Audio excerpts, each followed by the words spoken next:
O Senhor esteja convosco.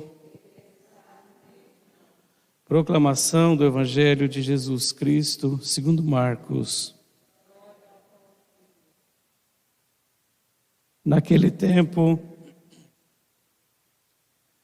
os fariseus vieram e começaram a discutir com Jesus. E para pô-lo à prova, pediam-lhe um sinal do céu.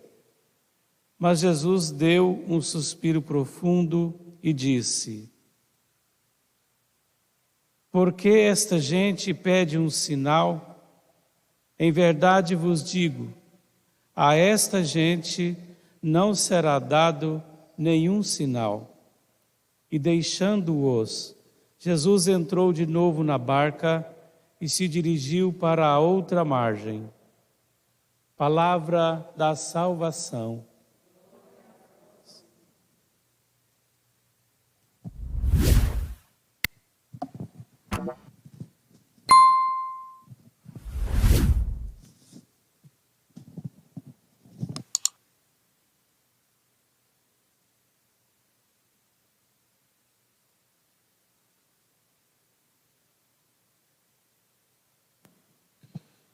Então nós vemos hoje no Gênesis essa leitura de Caim e Abel.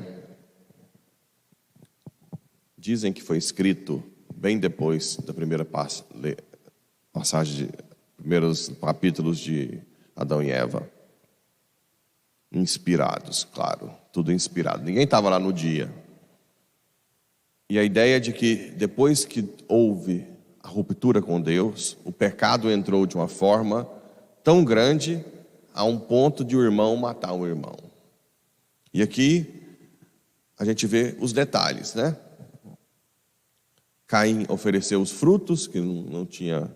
Abel ofereceu o seu novilho, o seu primogênito, né, do rebanho. Bom, a oferta foi oferecida por Abel era muito melhor que a de Caim. E Deus olhou para a oferta de Abel e gerou ciúme, inveja. Então aqui mostra que o primeiro pecado grave descrito nasce da inveja, do ciúme. Grande parte do... Como é que se combate inveja e ciúme?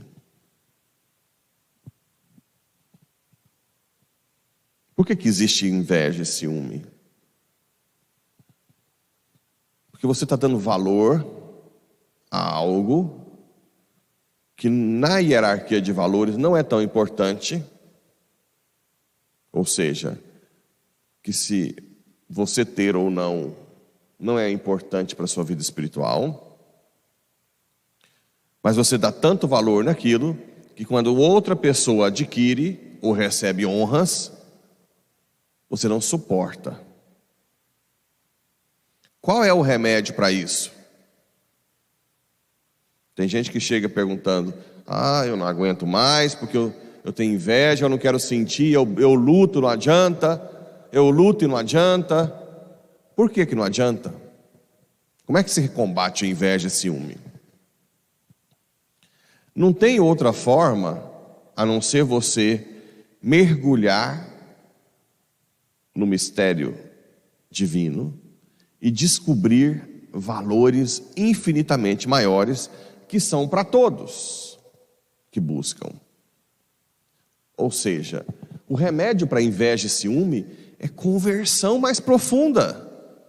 Não tem outro caminho. É você ir mais para dentro dos bens celestiais. No final você vai descobrir que você está brigando por lata, enquanto existe pedras preciosas disponíveis para quem mergulha nos bens celestiais. Enquanto você não converter, você vai sempre ter inveja e ciúme. Isso destrói a sua vida. É disso que nascem as fofocas no trabalho. É disso que nascem os corações feridinhos, as mágoas. Você precisa ter contato com os bens celestiais. O reino dos céus é como um tesouro escondido, que você encontra, vê que nada tem o mesmo valor, volta, vende ou dá tudo que tem para tê-lo. Agora, como é que você vai descobrir o tesouro se você não entrar no mistério de Deus, né? Então aqui, o remédio que tem, provavelmente Abel era mais íntimo de Deus, já via os valores maiores do que Caim. Aí, depois Deus fala, por que está cheio de cólera, Caim? E Deus nos dá um conselho. É verdade que se fizeres o bem, andarás de cabeça erguida. Mas se fizeres o mal, o pecado está à porta, espreitando-te. Aqui, para a vida espiritual hoje, qual é o valor? Lutarmos para fazermos coisas boas, mesmo que seja pequena, sempre. Colocar amor no que fazemos. Mesmo uma coisa pequena com amor, se torna sobrenatural. E isso nos afasta do pecado. O casal, se você decide nunca falar eu te amo, sempre emburrar, sempre implicar, o pecado está espreitando. O que quer dizer? Qual pecado? Do adultério. Se você não decidir amar, mesmo nas pequenas coisas, você corre risco grave de pecados graves. Se você decide amar, aquele ambiente de amor te afasta do pecado de adultério. E assim por diante. Na igreja a mesma coisa. Se você vem para a igreja carrancudo, fechado, sempre, fulano de tal, eu não aguento a voz. Olha lá, fulano de tal. Aquela ciclana acha que manda, aquela lá agora manda e tudo. Essas coisas mesquinhas. Cada vez mais o seu ambiente se torna propício ao pecado, da maledicência, da calúnia, do ódio. Se você chega e não interessa quem é, você se dispõe a ajudar, a amar, tira os preconceitos, se coloca à disposição, o ambiente da igreja vai cada vez mais te afastar do pecado. Sempre é assim. Você faz as pequenas coisas, ao invés de ficar um monte de pecadinhos, até chegar num pecadão. Os pecados veniais corroem, né? E depois, acaba que Caim mata Abel. Fica com vergonha de Deus, né? E foi punido 7 vezes, quer dizer, perfeição. Adão conheceu de novo sua mulher. Lembra que o verbo conhecer aqui é mais do que conhecer, né? Lembra que Maria não conhecia homem algum, por isso que ela não tinha como ter filho de um homem, a não ser do Espírito Santo. E esse evangelho curtinho? Os fariseus vieram e começaram a discutir com Jesus. E para pô-lo à prova, pediram um sinal do céu. Mas Jesus deu um suspiro e disse: por que esta gente pede um sinal? Em verdade eu vos digo, a esta gente não será dado nenhum sinal. E deixando-os, Jesus entrou de novo na barca e se dirigiu para outra margem. Por que esse evangelho? O que vocês entendem desse evangelho curtinho assim? Por que vocês acham que os fariseus pediram um sinal? Jesus não fazia um monte de sinal? Por quê?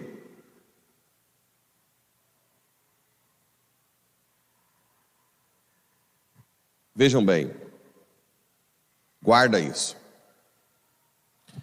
Se você não está aberto à verdade, não adianta trombar nela. O que é ser aberto à verdade? O que uma verdade impõe para a nossa vida? Mudança. Se eu vivo numa situação de mentira, quando chega uma verdade, o que eu tenho que fazer? Mudar de vida. Se a pessoa não quer, pelo orgulho, não quer ser transformado pela verdade, pode cair o sol na terra, que não vai ter conversão e não vai ver. Só vê a verdade quem está disposto a ser mudado por ela. Quem não está disposto, não vê. Por isso, desde as pequenas coisas, os santos viam a natureza e já transcendia para Deus, né? Olha, toda a ordem, toda a beleza do criado. O orgulhoso fala que Deus não existe, apesar de tudo que está recebendo aí. Pronto, né? O humilde, numa pregação, o padre ou um pregador fala uma palavra, já chora,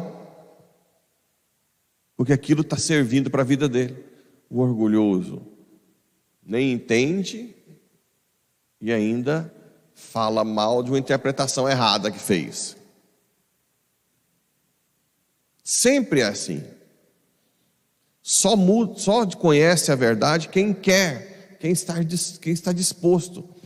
Primeiro, tanto na verdade científica, né? O cientista, quando ele começa, por que hoje a ciência está descredibilizada? Pelo orgulho do homem. Porque a ciência deveria ser como? Começa um experimento, se ele descobre algo que é diferente do que ele pensava, ele tem que mudar seu conceito. O que acontece hoje? Usa a ciência, quando vai vendo que não vai sair o que ele pensava, ele manipula para dar um falso resultado. Com Deus, mais ainda. Deus, você só pode conhecer se Ele se revela. E Ele só se revela aos humildes. Pai, eu te agradeço porque revelaste essas coisas somente aos pequeninos. Então aqui, meus irmãos, não é questão de sinal. É questão de ser humilde ou não. É questão de querer mudar de vida ou não. Enquanto nós quisermos e buscarmos a verdade, ela está disponível. Só que tem uma coisa. Nós vamos ter que converter. Sair da nossa vida de mentira e cada vez mais adequar-se à verdade, que é Cristo.